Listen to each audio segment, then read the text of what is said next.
6 जनवरी 2026 को पटना के एक गर्ल्स हॉस्टल के कमरे से एक लड़की बेहोशी की हालत में मिलती है।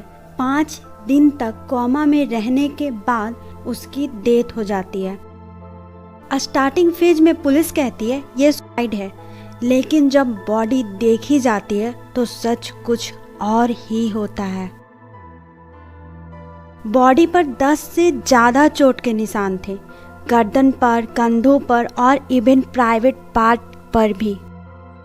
तो सवाल सिर्फ एक है, क्या ये वाकई सुसाइड था या कुछ और?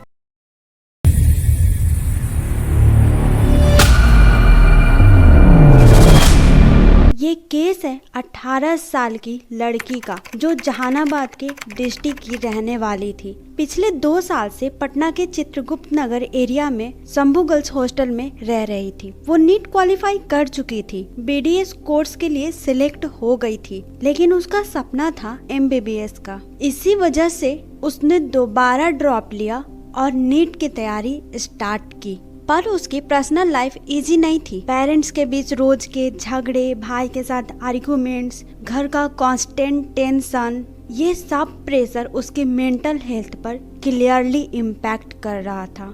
सितंबर से अक्टूबर 2025 के आसपास उसकी डायरी में कुछ डिस्टर्बिंग एंट्रीज मिलती है। डायरी में लिखा होता है suicide thoughts, exam pressure, family problems और एक ओल्ड रिलेशनशिप। यहाँ से ये क्लियर होता है कि वो इमोशनली अनस्टेबल फेज में थी। बट क्वेश्चन ये है, क्या सिर्फ मेंटल प्रेशर ही रीजन था?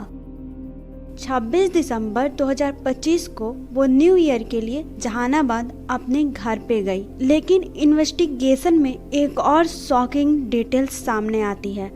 24 दिसंबर से 4 जनवरी के बीच उसके फोन में सर्चेज मिलती है। Poison, sleeping pills, anxiety medicine, stress drugs, ये सब उसकी फोन के सर्च बार में से मिलता है। यहीं से ये केस 2 अलग अलग डायरेक्शन में चला जाता है, सुसाइड या कुछ प्लान्ड।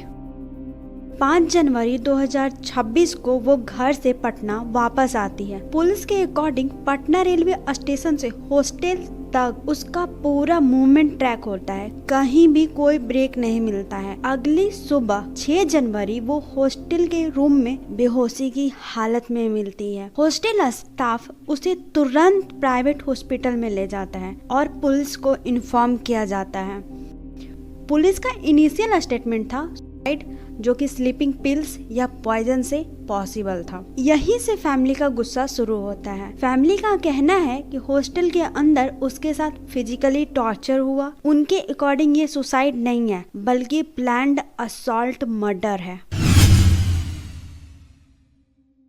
और इसी दिन एक और शॉकिंग बात होती है। पटना के ही गांधी मैदान एरिया में एक और गर्ल्स हॉस्टल में 15 साल के स्टूडेंट फैन से लटकी हुई मिलती है। ये उससे कनेक्ट इसलिए किया जा रहा है क्योंकि सेम डे 2 गर्ल्स 2 हॉस्टल सब एक ही दिन होता है। पुलिस उस केस को भी सुसाइड बताती है। सवाल और गहरा हो जाता है। 9 जनवरी 2026 को फादर के स्टेटमेंट पर चित्रगुप्त नगर पुलिस स्टेशन में एफआईआर रजिस्टर होती है। 11 जनवरी को 5 दिन कोमा में रहने के बाद लड़की की डेथ हो जाती है।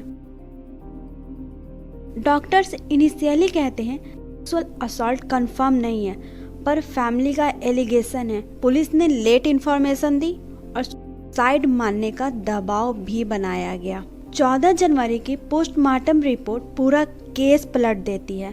रिपोर्ट के अकॉर्डिंग बॉडी पर 10 से ज़्यादा इंजरीज थी। गर्दन और कंधों पर नाखून के निशान थे। इंटरनल ऑर्गन डैमेज था। क्लियरली उस पर लिखा हुआ होता है विक्टिम ने हमले से बचने की कोशिश की है।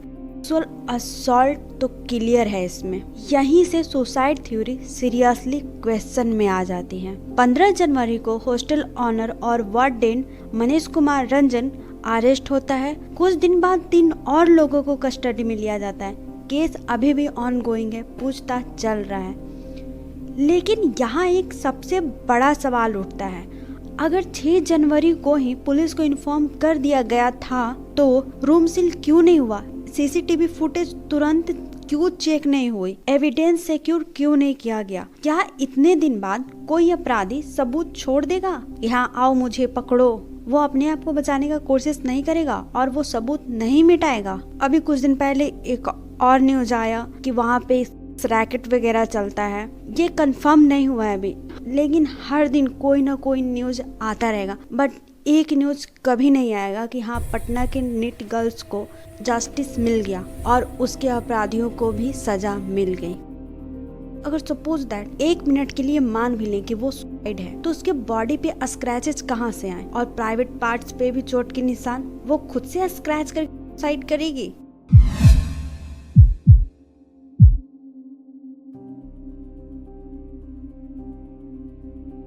तब तक आप अपना ख्याल रखिए और अपने परिवारजनों का और मेंटल हेल्थ का। Like the video and subscribe for your awareness. Bye bye.